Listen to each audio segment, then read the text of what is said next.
baby-faced, charismatic, charming Ted Bundy, the notorious killer.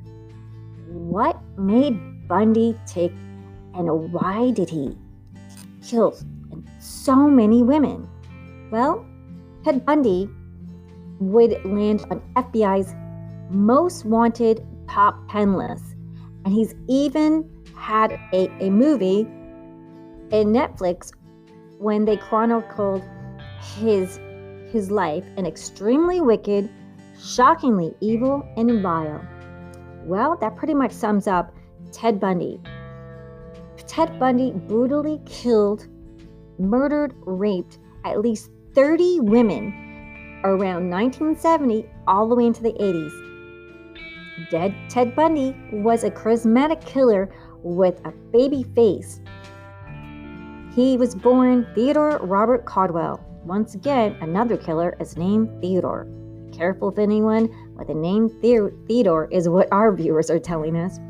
So Theodore Robert Caldwell was born and from Burlington, Vermont, snow country. He was raised by his mother, Eleanor Louise Caldwell. Well, not too much is known about his father's identity. He had some odd behavior and even did petty theft when he was younger. He would meet his longtime girlfriend while studying at the University of Washington, where he graduated with a bachelor's degree in psychology in 1972. Perhaps his psychology degree helped him to lure these women by using psychological mind games to make it so easy for him to approach women as this charming, dashing young man who is intelligent and, he's a college graduate and he's even studying for law. Miss Clover would be his longtime girlfriend, and she was key in calling the police to give a tip-off about her boyfriend, Mr. Bundy. It was allegedly reported that a woman that first broke his heart was Stephanie Brooks, and some of his female victims had similar looks to Stephanie Brooks. Bundy moved to Utah to study for law in 1974, and there in Utah, several young women were reported missing in Idaho and Utah. They were found dead and with indications that they were strangled, beaten, and raped. Bundy was clever, and he used acting methods to trick his victims and lure them to him, where he would beat them and rape them and kill them. He would even pretend to be a police officer or firefighter, and he would use his good looks to his advantage. And if being a police officer or firefighter didn't work, he would then beat these women, raping them and killing them. Sometimes he would use plaster casts, crutches, slings, feigning to be sick or injured, and he needed the help of someone. And what woman wouldn't want to help a guy with a sling or crutches to his car and open the door to his car or van, where he then push the girl, cuff her, rope her, and then take her somewhere in the woods and then do away with her. FBI said that Bundy was very meticulous about how he disposed of the bodies, so that made it hard for them to search for him. And it was reported in Colorado, some missing women. Karen Campbell, 23, she was on a ski trip with her fiance and some friends at Snowmass Inn. She went upstairs, up the elevator, down the hallway, and they were waiting for her, and she simply vanished. But then a month later, she'd be found beaten and bruised and tortured and found in a nearby ditch. Then Julie Cunningham, 26, 2 months later, would also be missing at a ski resort in Vail, and her friends never seen her again.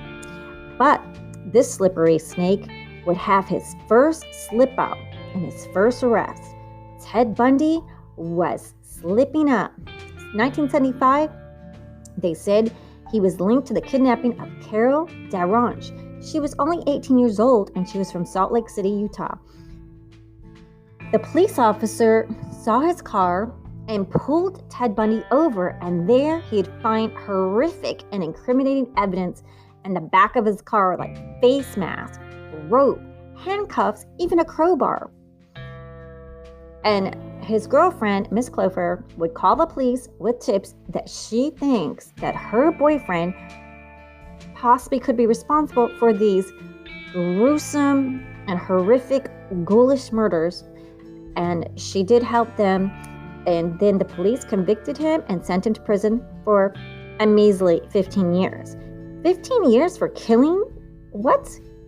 What do you think? How many years should it be if you kill someone, and rape? I mean, it should be 85 years for that minimum. But opinions are opinions. Write your politicians and get the laws changed. So this slippery killer, the slippery snake Bundy, would outwit and find a way to escape his capture. Can you believe it?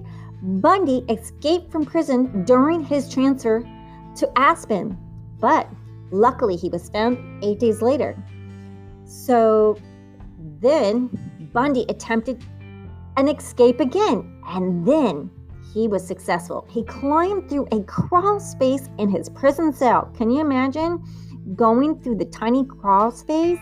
And then he punched a hole in the ceiling, and then he found some clothes in the jail keeper's closet, dressed himself, which he's pretty much has practice doing to get his victims. No problem. He put on some street clothes, stole a car, and then drove to Tallahassee, Florida, where he would wreak havoc on the sorority campus at the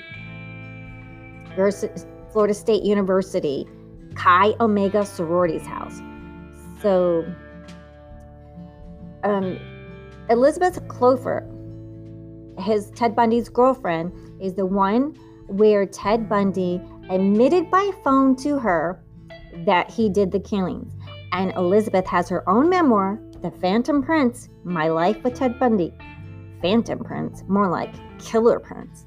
The force, and quote unquote, when they asked Ted Bundy about the killings, he would just say, "The force would just consume me," he told his girlfriend. Like one night, I was walking by campus and I followed this sorority girl. I didn't want to follow her. I didn't do anything but follow her. And that's how it was. I'd be out late at night and follow people like that. I tried not to, but I do it anyway, quote unquote. Yeah, I just have the urge to kill people, beat them, and rape them, and murder them. That's it. I'm up to 33 that I've told you. There's probably many, many more because it went from 1970 to 1980s. That's a long time. So in Florida, he rented a room under the alias name Chris Hagen at Florida State University, an apartment building really close to Chi Omega sorority house. Unlucky for these sorority girls, these sisters would soon find panic and terror like they've never seen. And this is no Halloween movie. This is real life. Margaret Bowman, Kathy Kleiner, Lisa Livy, and Karen Chandler would all be attacked. Livy died from injuries of the attack, and one girl left the sorority house, and he attacked another FSU student, killed a 12-year-old. This girl was only 12 years old, Kimberly Leach, and he attempted to kidnap another girl. It was just deplorable, vicious, and horrendous. Ted Bundy was responsible for the deaths of the Chi Omega sorority sisters, Margaret Bowman and Lisa Levy, and the attacks on the two other sorority sisters. 3 weeks after terrorizing the Tallahassee campus, Bundy kidnapped the 12-year-old from her school in Lake City, Florida. He did kill the girl and dumped her body in the Swansea State Park. Finally, in 1978, he was caught by the Pensacola police officer who found Bundy's car and said it was very, very suspicious. Thank goodness for this police officer seeing the car, having a gut instinct, and saw that the car had stolen license plates. And Bundy gave the police officer a stolen driver's license. So after years of killing, the slippery weasel, this slippery snake, Ted Bundy, was finally caught. They had great evidence and a great witness that lived close by to the Chi Omega sorority house and in the same apartment building that Ted Bundy was living in. Chi Omega sorority will never be the same. The loss for the sisters was horrific. So on July 24, 1979, the charismatic, slippery snake Ted Bundy was convicted and sentenced to death. And there was a frenzied mob when Bundy died of electrocution on January 24th, 1989 at 42 years old, and he confessed to 30 homicides. He was cremated, and his remains are scattered around the Washington Cascade Mountains. Well, hope you're having a great happy Halloween. If you'd like to support the podcast, please subscribe to our channel. If you'd like to donate, we really appreciate your help, and have a happy, healthy, and safe day. And always be smart and wise, and be very suspicious of anyone that's asking you to escort them to the car or van, especially at night.